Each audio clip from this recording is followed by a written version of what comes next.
Hello and welcome back to another video. My name is DJ Khaled, and today we are back with another crypto video combined with some programming. Um, knowing me, I love both worlds, crypto and programming, so I want to bring them together, and this is what the channel will be all about. Guys, I just recently graduated as a software engineer, and I love crypto, so what a better way to turn my channel into something that combines those two passions together. And today we're going to do just that, and it's going to be a quite interesting project. If it's a first to you guys, getting into Python, this is the right place time to be. And also you can subscribe because you can expect a lot of crypto software engineering side of things, such as smart contract development, contract reviews, Solidity programming, and much, much more. But today we're going to start with a light one, a very interesting one, fun one that you can even add to your portfolio. And it's going to be about creating your own and possibly your first crypto newsletter. Yes, this program is going to take an input, which could be Bitcoin, Ethereum, heck, even SafeMoon, and it will literally generate and retrieve the latest information about that crypto, along with its prices, along with its obviously name, whatever, and you can obviously customize it. And we're going to show just that today. So the first thing that we want to do before we start programming is we want to find sources. Where are we get those information from? With how things are done in the internet, there's a thing called APIs. They stand for application programming interfaces. Yeah. And basically, we're going to be using just that. But there's also some times where you have some sources that do not have those APIs. What is the next best thing that I can do? And it is called web scraping. Web scraping is a very, very important skill as a software engineer, or to anyone who wants to retrieve information from a source that doesn't really provide an API for us to use. So today we're going to be tackling both types of information retrieving of the internet. It's a very nice introduction for you guys if you love APIs, if you want to jump into it, because APIs are very powerful. Literally allows your program to use other tools to make things possible. Literally it links things together. But anyways, we're going to be using CoinMarketCap to get the latest price information of our chosen inputs keyword. Okay, the good thing about CoinMarketCap, it does have an API documentation. So the first thing what you guys should do is get your free API token. I'm not going to show you how you guys do it because it's obviously pretty easy. But once you get that API token, save it. And then now we have our own API documentation. Okay, guys, knowing to read through documentation can save you literally 5 hours of troubleshooting, right? There's it's just important. Obviously, this comes along with knowing how to Google search stuff, like Quora, what else? Stack Overflow, Reddit, even sometimes, and obviously, normal website like W3 Schools, The Geek, I think that's the website. Anyways, knowing to Google stuff and find out information is going to save a lot of time. Okay, it should be one of your skills that you really shine at. Okay, it's almost more important as being strong technically. As long as you can get the answer and how to do things, you don't actually need to be that strong technically wise, as long as you just understand quickly. You know what I mean? But anyways, we're going to be starting with CoinMarketCap. The first thing we want to do once we come here is that we just want to actually go up, because we're going to be using Python. So this part example here is going to be specifically very useful for us. Because we're going to be using Python, I'm going to start our project. And what I'm going to do, I'm going to open my preferred IDE, which is basically Visual Studio Code. So I'm just going to open it using code dots from the command line. And then once we're here, we're going to create a new file, and we're just going to call it crypto_newsletter. Okay, .py. And we're just going to close the others folders. And then the next thing what we want to do is basically we want to open CMD, and we want to open it in administrator. Okay, we're going to do this temporarily, but once you're here, we're going to have to install some packages in Python using Python's I'm not sure what it stands for, but pip. It's kind of like a package installer that comes with Python, and we're going to be installing three things. And then a fourth thing that you need to install, which is basically the Chrome driver. And I'm going to explain why we need to. But the first thing we want to do, pip install requests. Okay, this probably already comes with your Python package. I'm using Python 3 point something, but that's number one that we're going to install. Obviously it's already installed, but I can actually check which version I'm running. 3.11, that's my Python. I don't know what I just did there, but the next thing that we need to install is pip install, and it is called Beautiful. I really can't spell when I'm recording. Beautiful Soup 4. Now this is a crazy useful library. This is basically what will allow us with all our tools to web scrape. So pip install request. Request is a library that basically allows us to create HTTP requests, GET requests specifically that we're going to be using today. And also it'll obviously as well allow us to attach headers with our requests so that we can authenticate ourselves, etc. And the final thing that we're going to install through pip is called Selenium. Now Selenium is going to be very, very useful because I had some troubles when I was prepping for this project, and Selenium solves it, because you're going to see down the line when we start creating our GET request, you can use your requests to create that GET request when you're trying to web scrape, but it won't download the whole HTML information. And I'm going to show you guys literally, so I don't want to really jump the gun and explain it, but Selenium is basically allowing us to use Google Chrome. It will literally use Google Chrome to render the website, and then it will grab the HTML, you know what I mean? So Selenium allows us to render our website using, it'll render the JavaScript, and then we can now use that. But when you do just a normal GET request using requests library, it doesn't render the JavaScript, which basically means half the website is loaded, which also basically means half the information that we want is gone. Okay, just to keep that simple. I know I've been talking a lot, but yeah, anyways, now that we are in our project, the first thing that we want to do is just now, just do the imports. I'm not going to do all the imports at once because I know a lot of you guys can get lost, feel lost quickly. I'm just going to do them in chronological order as we need them. Okay, and I think this will give a better flow for you guys to understand why we need things in certain times. But as we said, we're going to create a crypto newsletter. But the first thing we want to do, okay, is create the def main, which is basically a function, right? And then we're also going to do def name is equal to underscore main call main. Okay, so this first thing that we're going to create right here, oh, that's not what I meant to do. If this first thing that we're going to, if dash name, this is basically a private variable that comes with every Python file, every Python class. Basically, we're basically saying if it's main, then run the main method, and the main method will do the main stuff that we're going to do, which I'm going to show you guys. This if, it literally just, this main right here, it just means that, hey, is this Python script being ran originally, or is it being ran intentionally? Okay, what does intentionally define as here? It's kind of complicated to explain. This is probably literally another video, but just get used to using this. It's kind of a safety precaution as well, in a way. Anyways, moving on, we have our function for the main. Now we need to break up our project into 3 or 4 functions to keep things very easy to scale up, keep things very easy to be flexible, upgradable as well, and also understandable.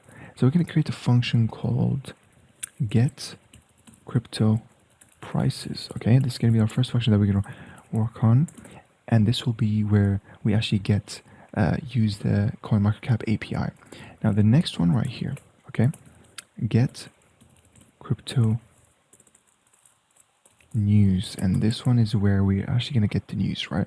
And by the way, all of these functions are going to have an input of keyword, okay, that we are basically going to put them here, and basically we're going to need another function def, and we're just going to call it create.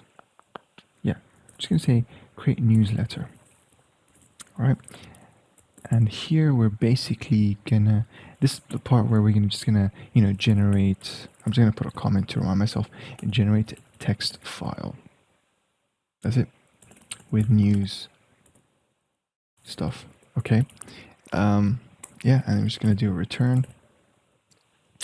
And that is basically it. There's probably one more function that we need. I'm just going to put it here so I also don't forget.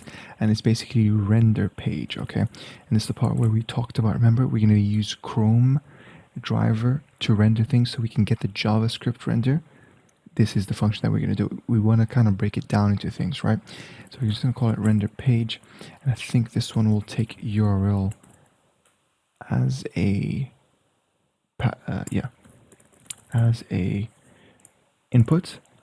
And now that we're writing this, everything's going to be much more digestible for you guys. And obviously, guys, don't worry, I'm going to put all the code in the description as well, and all the links to what I mentioned. So the CoinMarketCap API documentation. So absolutely do not worry. The next thing that we wanted to do, right? But quickly, actually, before we jump into this snippet right here, which don't worry, guys, don't be intimidated by this. The last thing that we need to download is actually the Chrome driver.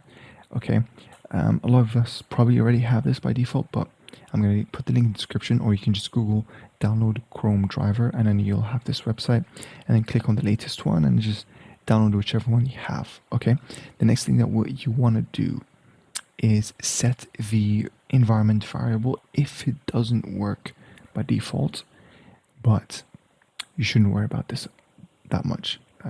But anyways, just download Chrome Drive and then put it in your system environment variables. It should do that automatically, but don't worry about it. Honestly, going back to this, as I said, because you probably already have Chrome driver. Most of us do if you downloaded Chrome, if you're using Chrome as a browser. But anyways, going back to it, the source of our news is we're gonna be using CoinDesk. So this is our target that we're gonna web scrape. I don't believe CoinDesk has an API, so our only way to get the information from here is to do it quite literally manually, right? And this is the harder way, actually. So for example, we want whatever keyword that we're gonna enter. So if we type SafeMoon or we type Bitcoin, we're gonna literally try to generate or retrieve information manually from here. So we're going to be using this website, right, where we're going to use coindesk.com, and then we're going to do search, and then here we're going to put our keyword, and then we have all these websites, all these articles, as you can see, right? And for example, we would want to click on the first one, and then once you go in the first one, we would want to retrieve this piece of information, okay, into our code, into our newsletter. So now that you can have a daily generated newsletter, that you can put it in an email, you know what I mean? There's a lot of endless possibility with web scraping, guys. Honestly, you can even do web scraping with Amazon items. Get the cheapest one, compare them with eBay. You know what I mean? You can create your own web scrapes here and there. But obviously Amazon has an API already, I'm sure. But sometimes people go for web scrapers instead of APIs, even though if they are APIs provided. There's two real reasons, I believe. Number one is that sometimes APIs are paid, just like CoinMarketCap. And number two is that even with APIs, there still has restriction, right? You can have some limitations in terms of how many calls you can make with WebScrape. As long as you're good at making your request seem like it's from a legit computer, then honestly nothing is really stopping you from doing endless requests. Obviously, this is not the right intention of this video. We're not trying to teach people to spam your web scrape. So this is completely educational. Anyways, going back to things, right? We are back in our programming right here. And by the way, hopefully this whole script will take us around under 100 lines. So don't feel intimidated at all. So once we're done, you can literally go through this video again, understand what I'm saying, and you can play around with it. Honestly, it's quite a flexible script, as you you want to start always with a very flexible foundation so you can upgrade stuff and fix things easily. So anyways, the first thing we're going to need is crypto prices, right?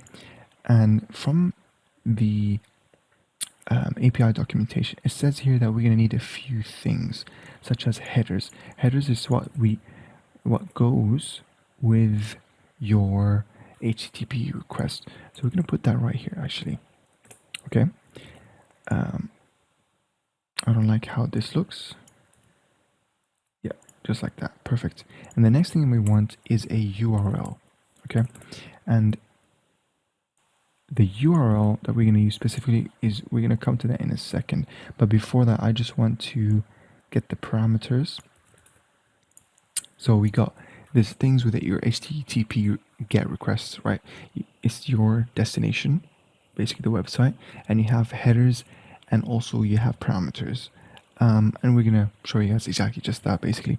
So here are the parameters. So, you know, the CoinMarketCap, what would you call it? You know, starter article is actually quite helpful. Like, it does describe, gives you a very good example, honestly, to get started. And there's other stuff that they imported here. Don't worry about it, honestly. But it is probably good practice, but we're just trying to get the job done. We're not trying to be fancy here. Anyways, the start here, we don't really need this parameter. We need a limit. We could keep the limit at 5,000. Convert to USD, we don't really need that. But we can get more information. The just information that I need to change is this: the API key, which basically needs to be used as an authentication whenever you make an API request. I already have mine that I generated. If you remember when I said create your own, pro CoinMarketCap account, and then you can create your own free API token, that's where you get it. So get it, and this is mine right here. So the next thing what we want to do, guys, is actually go on the documentation itself, and we're going to look for what we need for our project, right? We want to retrieve cryptocurrency data. Okay. So there's a lot of things right here, and the one that we want is trending latest, I believe. If not, it's the listing latest. Yeah. So we're going to click on the listing latest, right? And then there's tons of information about it. And this is as well here. This is the example data that you'd receive back. Okay. And this is JSON. I don't know I forgot what JSON stands for, but JSON is basically kind of a configuration file that holds information in a neat way. But honestly, a way to think about it, a JSON is literally an array within an array, or endless arrays within arrays. You know, it's just a nested array file, text file. It could be a text file, but obviously .json file is obviously a file type as well. But yeah, anyways, we're going to be using this call specifically, and this is what we need to get: server URL. We're going to click this, copy it, and then we're going to type URL is equal to just that. Simple.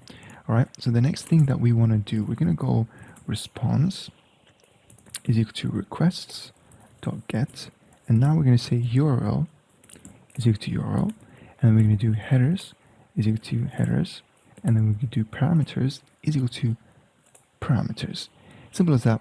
There's also another parameter. You can also see the parameters down here. So all you want to change, the one thing that I'm just going to add is the sort. So if we want to sort something, for example, so right here, I'm going to do sort, and we're going to sort it in terms of market cap. Okay, it's market underscore cap. And we can add, honestly, more. I'm just going to add one more parameter, which is cryptocurrency type. I'm just going to, actually, by default, it is all. So I'm actually going to keep it. So, you don't really need to mention it. If it's by default, that's the value that you want, then you don't need to add the parameter. Anyways, that is a parameter here. And we want the keyword, right? So if you see this, the fact that it's limit 5,000, that literally means this request that we're going to make right now, right here, is literally gonna print five. It's gonna give us the 5,000, a list of 5,000 cryptocurrencies basically in sortation of market cap. So obviously the biggest market cap, which we would obviously know the number one would be Bitcoin. Anyways, when we go back to, we want to actually print the first one. So we're just going to say print, just to test it out, just so I can show you guys, print response.json. Okay. And what I'm going to do actually is, yeah, I think that's basically it actually. Let me go back to this and let me open a CMD. Let me go Pi. You can also do Python, or you can go Pi. Pi crypto newsletter. Okay, nothing happened. I just realized why. It's because I'm not calling the function, guys. Okay. What we're gonna do here, just as a debug, we're just gonna go crypto prices, and just gonna put Bitcoin. Okay, and then that's basically it. We're gonna save it, and we're gonna open this. Okay, so we got a response 200. I think as well I realized what I did wrong. I think it's either text. Yes, okay. So that's a lot of information. Okay, just to keep it very simple, I'm gonna temporarily make it 1 actually. Okay, and I'm gonna resend the, as you can see, this is only 1 crypto information, and this is it. So I'm gonna copy this. I'm going to go back to the website, and there's a website here that I really love, and it's called Online JSON Viewer. So we're going to copy whatever we just received, and we're going to click on format, and it formats it so we can be in this readable thing. So this is what we received from CoinMarketCap, right? Now, the name of it is Bitcoin right here, as you can see by the data. It has a symbol, it has a slug. Slug is just more forward data, don't worry about it. Obviously it has date added, so 2010. Wow, I didn't know it was 2010. And then you got tags, just metadata. Maximum supply 21 million, sounds about right. Circulating supply, and then CMC rank, and you got quote USD. You can see the USD price is just 29,220, and you can see the volume. You can see percentage change in the past hour, 24 hours. You can really get a lot of information. This is just from one GET request, but for now, we're quite happy with this. And what we're going to do is that, because we want to filter only one crypto that we're looking for, which is basically the keyword, right? Let's say the keyword was Ethereum. We only want to retrieve information about Ethereum. And let's say we want to retrieve from Ethereum, we want to retrieve the final, the latest price, the name, and the symbol. Okay, just these to keep things simple. Okay. Well, how we're going to do that is basically by taking, we're just going to say data is equal to response.json. Okay. And what we're going to do here is we're going to say for, and this is basically when we create a for loop. For crypto underscore data is equal, for crypto in data. And yeah, basically we're going to say for crypto, to keep it, actually, let's keep it short. Say for crypto in data, and we actually need to now specify data again, because if you think about it, if you remember when I said JSON is basically an array in arrays, right? Here, to get to it, I want you to think about, here is the beginning of the array. To get to it, now there's 2 arrays. We got data and status, right? We want to go to data, and then we want to get the name. So we need to go data, and then we need to go 1 down deeper, and it's called name.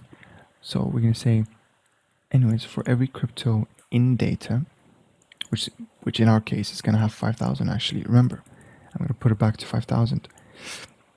And then basically what we're going to say here, the next thing we want to do, we want to do a check. We're going to say if crypto, and we say if the name of it is in our keyword, and to keep it, we want to lowercase everything just to keep things consistent. Same thing with this. If crypto.name.lower, is inside keyword. Basically, we want to now append it to our information. So basically, we're going to have crypto info, and we're going to put an empty string to keep things simple. And then now what we want, we're basically going to do crypto plus equals, and then we want to add the crypto name. Yeah. And then what we're going to do as well, we're going to add crypto. We also want, remember, we want the price.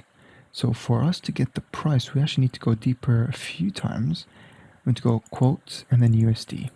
Okay. So we're going to go quote. Then we go USD. Yep, that's correct. And then now actually we can say price. Okay, and now because this will return a number, we actually need to convert this or concatenate it into a string.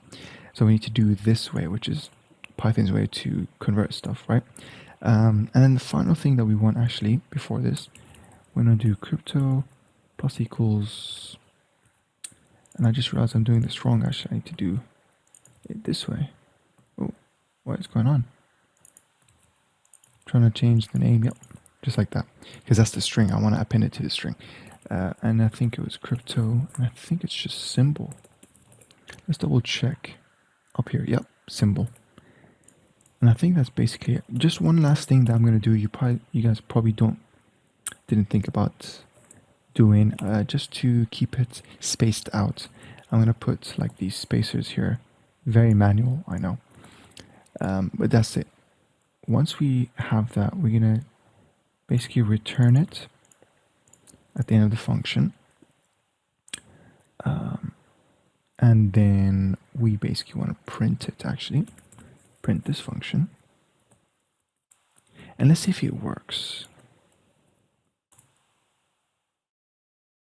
Okay. Object is not subscriptable. Interesting, guys. Okay. So what we're going to go, we're going to go up here, actually. I think I did something wrong. Yeah. Yes, I knew it. It's a JSON. .json is actually a function. So I didn't fully do it correctly. So now, oh, there we go. Bitcoin, BTC, and we got the number, we got the price. And then now it mentioned two more coins that we didn't really need to. And that's because it keeps reiterating. Remember, this is a list that keeps going through 5,000, right? But we want to stop as soon as we find that first one that hits, okay? So what we're going to do is called a breakpoint. So once we reach inside this if statement, which basically means if it's true, we're going to break out of this whole for loop. So now if we save it, we go back. Oh, I just ran it twice. But anyways, as you can see, Bitcoin, BTC, and then 29,000, done. Just like that, immediately we can get, and honestly guys, if you want more information as well, there's, we can even go for the percentage change in the past, let's say 7 days. Actually, let's go for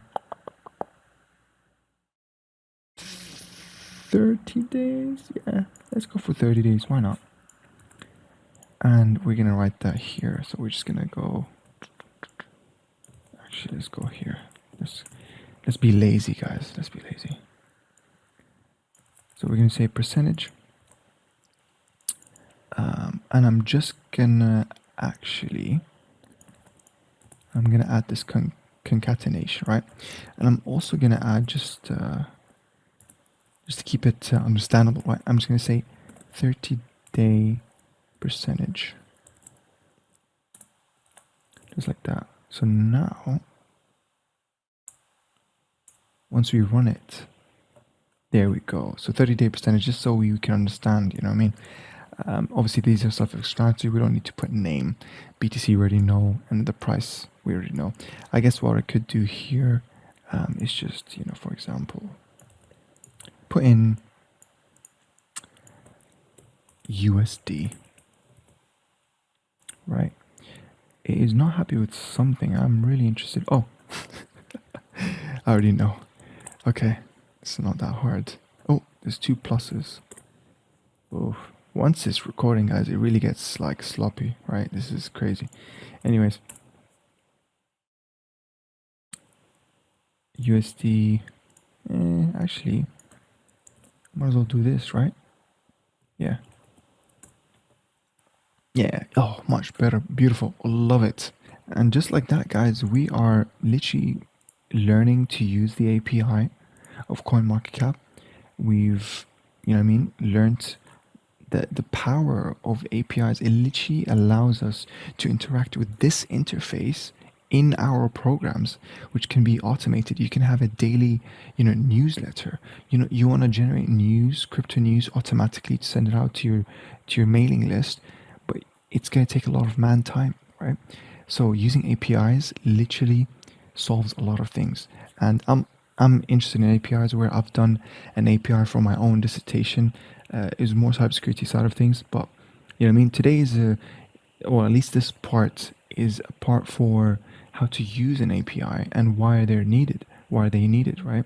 I'm also gonna make, in the future tutorials on how to create your own API where you can have your own database, you can have your own services, and then you want to give access to the people, either to the public or people who are authorized to use it.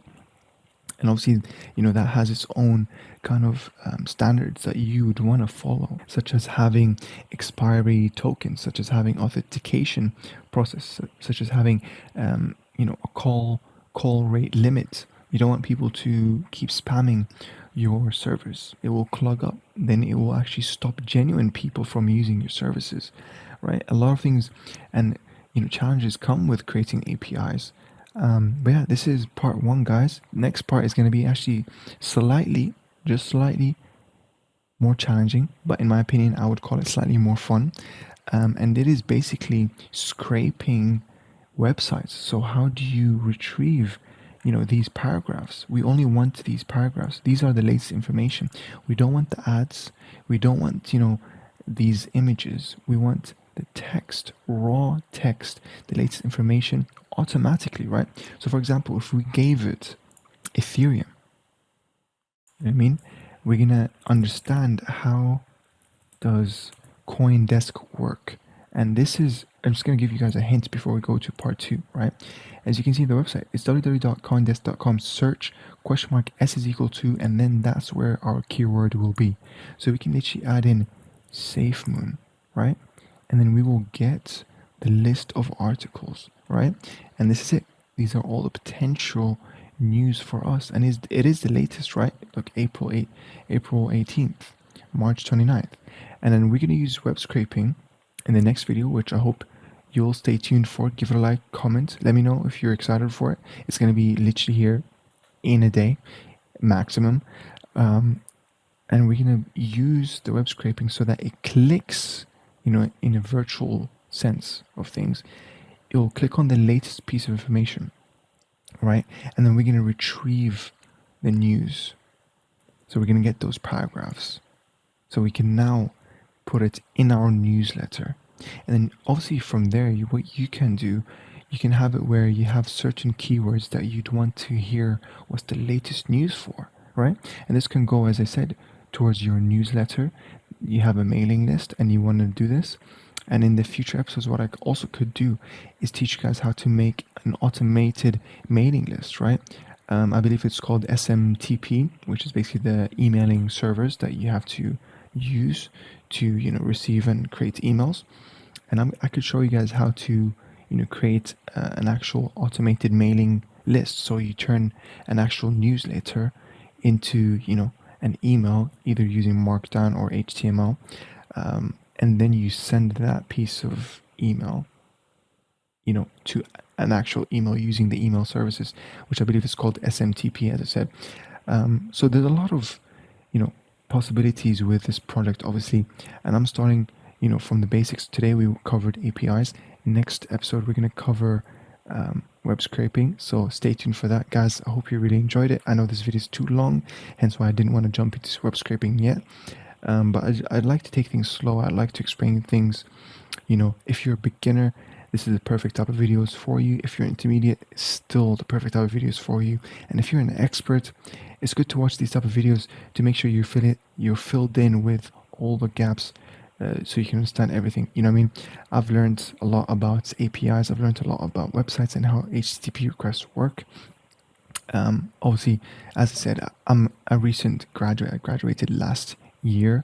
I'm a software engineer and I've done a dissertation in cybersecurity, in communications as well, specifically drone communication. So I've actually had to create my own database API, have a drone communicate with a server, and then have that server communicate with a mobile application in a secure way. So there's cryptography that plays into that as well. But that's besides the point. That's another day. That's a video for another day. I hope you guys enjoyed it, and I'll see you in the next part. Give a like, comment, let me know what you think. My name is DJ Khaled, and I'll see you in another time. Bye bye.